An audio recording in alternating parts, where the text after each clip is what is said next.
there's this beautiful pastime of Sanatana Goswami. He had a touchstone jewel which turned anything into gold. Anything could become gold. And there was one devotee of Lord Shiva, and he was praying, please, Lord Shiva, I want the greatest jewel, I want the greatest gem. So Lord Shiva guides this devotee to Sanatana Goswami, and he says, he has the greatest gem, so go to him. And then he goes to him, and he says, please, can I have the greatest gem? And Sanatana, he points to the discarded things in his residence, the place, where he didn't want things anymore, he had put there.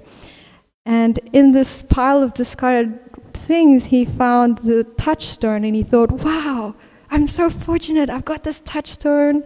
And he took it. Sanatana said, yes, just take it, I don't want it, take it. And then as he was leaving, this person, he thought, oh, but hang on, now I've got this touchstone, but if he just discarded it, there must be something greater than this. Why would he give it away so easily? So then he goes back to Sanatana Goswami and he says, but there must be something greater than this. What is it? And Sanatana says, I'll give it to you if you discard that touchstone. So imagine you've got something that will turn anything to gold. You can have all the wealth in the universe. You've got to let it go so you can receive the real gem. And so he discards it and he receives the Maha Mantra. So we've got that.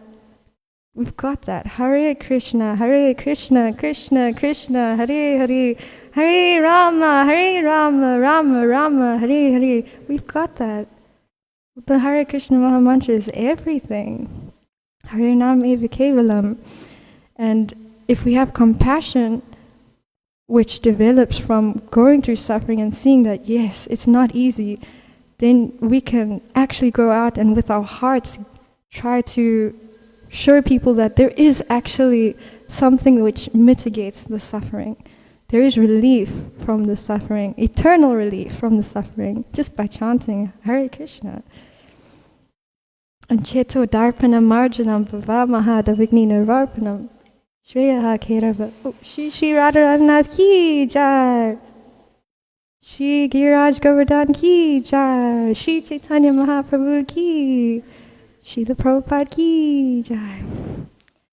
Cheto Darpana Marjanam Bhavamaha Davigni Nirvarpanam Shreyaha Kerava Chandrika Vitranam Vidyavadu Jivanam.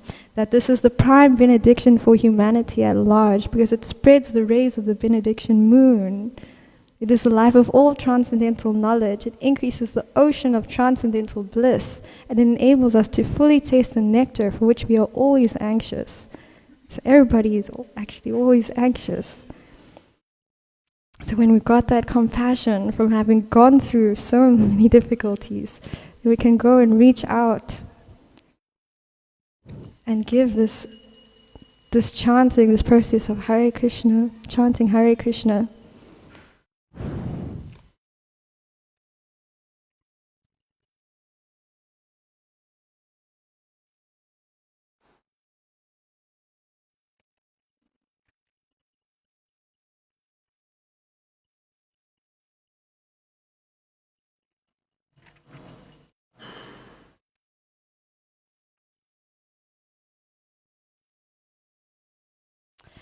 And then the devotees, they were trying to get some help.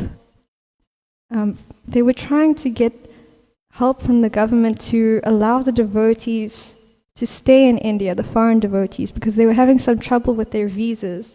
That, they'd have to leave the country and they have to get another flight ticket and come back. And they were trying to work on this project with great urgency.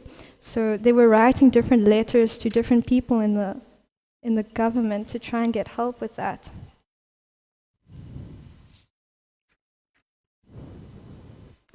And one person who was helping them was Mr. Rajda. Finally, around midnight on May 5th, Mr. Rajda phoned to say that the meeting with Murarji Desai was fixed for 7:30 the next morning. The Prime Minister was going to be in Bombay for only 1 or 2 days and would be staying at his son's flat on Marine Drive.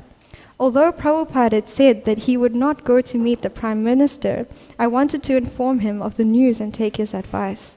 It was the middle of the night and everyone else was asleep. Not knowing what Prabhupada was doing and not wanting to disturb him, I stepped softly through the hallway around to the far entrance to his work area and peeked in. Prabhupada was sitting dictating at his marble-topped desk, illuminated by only a small lamp. He looked up and motioned for me to come forward. I sat on the floor in front of him. It was just the two of us in a large, dimly lit room. A rare, intimate moment, one of the most intense I'd ever experienced. "Srila Prabhupada," I said, "I'm very sorry to disturb you at this hour, but I just received a phone call from Mr. Rajda." "That's all right," he said. "Actually, with this sickness, I cannot sleep at night. Even if I want to, I cannot sleep. And due to this illness, I cannot eat also. I am such an old man, there's no question of sex life, and there's no question of defense either. So I guess I am liberated." Of course, I knew that Prabhupada was liberated, not because of bodily circumstances, as he was humbly and wryly saying, but because he was in transcendental consciousness. He was always up at night translating, not because he was sick and couldn't sleep, but in the mood of service to his Guru Maharaj and Lord Krishna.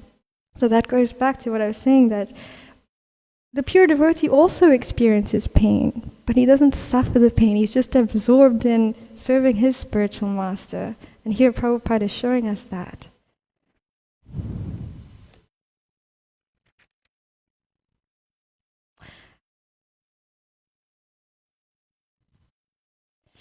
And then there is this devotee, Mr. Sethi. He's described as having so much faith in Prabhupada that his devotion for him reminded others of Hanuman's devotion for Lord Ram. And he was a part of this Radha Madhava Prema Shuddha Sankirtan Mandala group. And their spiritual master was based in Vrindavan. And he had this idea to start kirtan in Hare Krishna land, a 12-hour kirtan. So they had their group of devotees come and they were chanting for 12 hours for the deities. And Srila Prabhupada was so pleased by that chanting that he actually started crying when he heard their chanting. And then he said to his disciples, "I also want that we have chanting for 12 hours every day." And then Giriraj Maharaj was thinking, 12 hours every day, but we're so busy, Srila Prabhupada, with so many things for this project, how can we possibly do that? And then Prabhupada said, "Okay, then just do this every Sunday." And then Tamal Krishna explains that Prabhupada was doing some transcendental bargaining, because if he had said, "Okay, just on Sunday," then everyone would have thought, "No, even Sunday is too much." But he said, "Okay, every day." And then the devotee said, "Okay, Sunday is okay." So they started doing this every Sunday. Every Sunday we did 12 hours of continuous kirtan. And it was just as Prabhupada had said when I was in Boston, that by Sankirtan all problems would be solved, materially and spiritually. Prabhupada had complete faith in the holy name. He knew that the holy name was Krishna himself, that if we chanted the holy name, we would be in Krishna's association, and that he would preserve what we had and provide what we lacked. So here, that verse is coming up. Bhagavad Gita, chapter 9, text 22.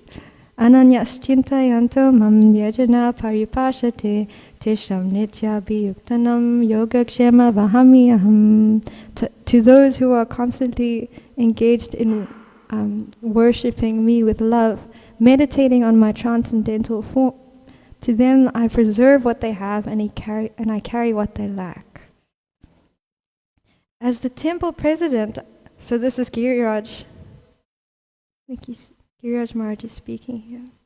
He's saying, as the temple president, I had to deal with many problems. We had to construct the complex, deal with the civic authorities, organize the temple programs, deal with the devotees, and just survive in India. With all the disease and other hardships, devotees would come to me, and on Monday, Tuesday, and sometimes Wednesday, I would deal with the problems. But by Thursday, we were getting close to the 12-hour Harinam, and I knew it happened every time, without fail, that all the problems would be solved. Either the problem would solve itself, or the devotee would realize that it wasn't really a problem after all, or we would get some insight or inspiration about how to deal with it. So beginning Thursday, I would say, just give me a few days to think about it. But I knew that by the time the Sunday Kirtan was over, the problem would be solved. And then in addition, the Kirtan was attracting many people to attend the program. There was Kirtan and Prasadam. And on one afternoon, Sriman Narayan, the former governor of Gujarat, came to see Srila Prabhupada, and he noticed that his health wasn't so good. So he suggested to Srila Prabhupada that he could go and stay in Rishikesh near the Ganges. And Srila Prabhupada liked that idea. And there was a whole big feast prepared for Sriman Narayan and his friends. And Srila Prabhupada, he said after the feast that when you gave someone prasad, he would be with you through thick and thin, in good times and bad, and said that we should always remember that. So Prabhupada is saying just by giving prasadam, he will always be with us. So prasadam actually means mercy, and to share prasadam, that's a loving exchange. And Prabhupada is saying he will be always with us if we just give prasadam to someone.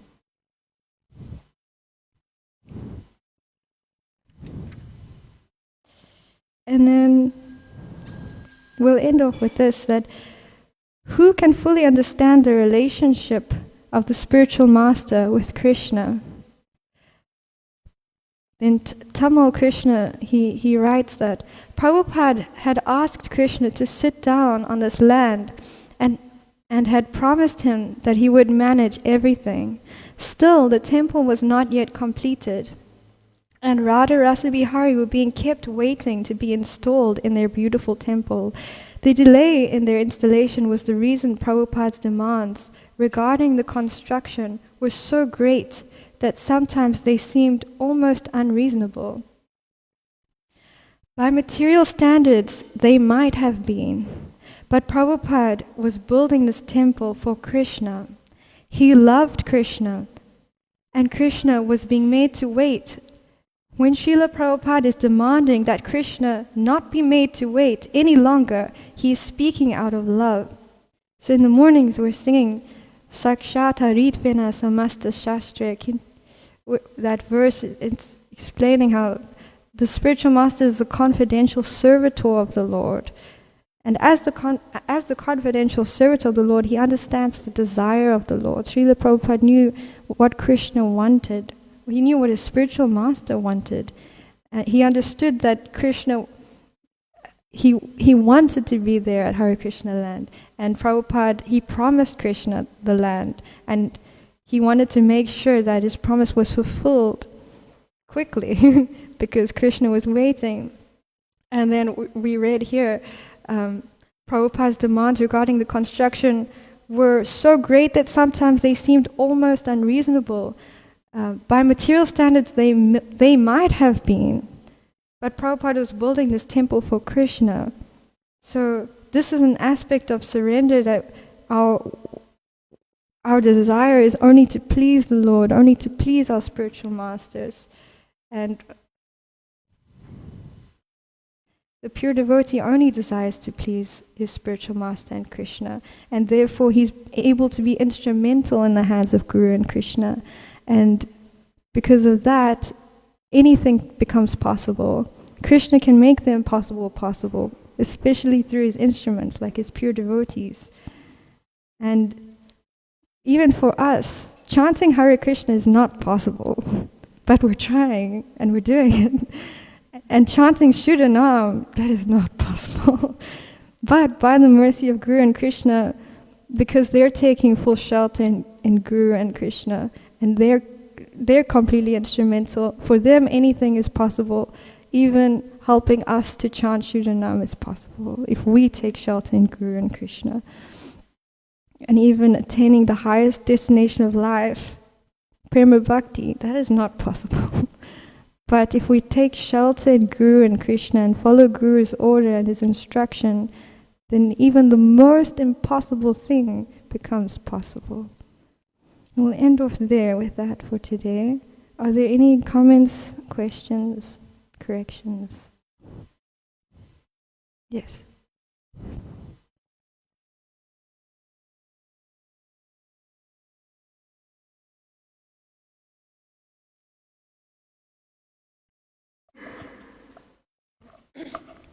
Hare Krishna. Hare Krishna. Thanks for the class.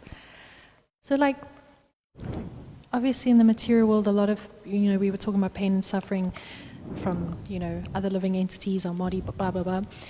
So with all this pain and suffering, sometimes it causes us to lose faith and trust. And then when we lose faith and trust, we also sometimes can't fully have full faith and full trust in devotional service, Guru or Krishna. So how can we help with that? Faith and trust. In the beginning, our faith is kind of flickering, a little bit unsteady. Yeah. But we can have faith that Krishna won't give you a challenge that you can't overcome. We might go through what seems to be the most difficulty, and we don't know how we can ever tolerate it. It doesn't seem possible. But it is possible. That's what we just heard now. It's possible. It is possible. Krishna, he doesn't just give us a difficulty without giving us a way to overcome it. He gives us an opportunity to take more shelter. And we might lose some faith along the way and think, does it really work? I'm chanting Hare Krishna and still these problems are there and more keep coming. But we can always just try to remember that Srila Bhaktisiddhanta Saraswati Thakur said, those who are most favored by the Lord find their path set with thorns. Thorns.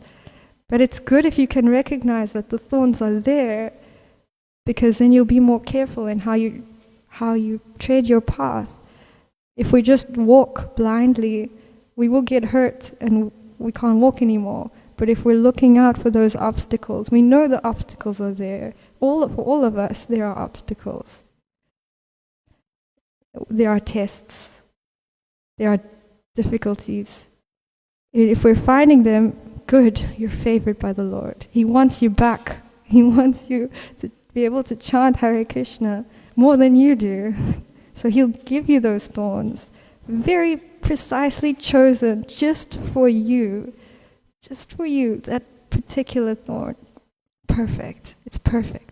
Krishna does everything perfectly. There's nothing he does imperfectly. He is perfect. The test he gives you is also perfect. But it's hard to accept it. It's very hard. It's very hard. But we just have to try. That's all we can do. Tate nu kambam shushamiksamano. So all you can do is just try and keep trying. Just keep trying, and then you go back to the spiritual world just from doing that. That's all. So you just try to see the thorns, they're there and they're coming, and see them for what they are. And I can't say be grateful to Krishna for them, because maybe we're not there yet. But in time, at least in looking back at a particular difficulty, we can see why Krishna gave it to us. How did our faith actually deepen from the whole experience? But in the moment we might feel that our faith is dwindling. But the real test is, did you keep going? And if the answer is yes, you did pass the test. You did have faith. The faith is there. We just need to kindle it. And it's being kindled through the test. More and more and more. If you keep going. Oh, Prabhupada said, if we are sincere and take shelter, well, if we are sincere and serious, the impossible becomes possible. Sincere and serious. That's it. You just have to keep going. Just keep going. Throughout everything, just keep going. And your faith becomes stronger. How can it not? After going through it, you're still here. There must be some faith. And it'll keep growing. Because Krishna's taking care of you. He's taking very nice care of you because you're dear to him. I hope that's kind of okay. Okay. Does anyone else have anything they'd like to add? Or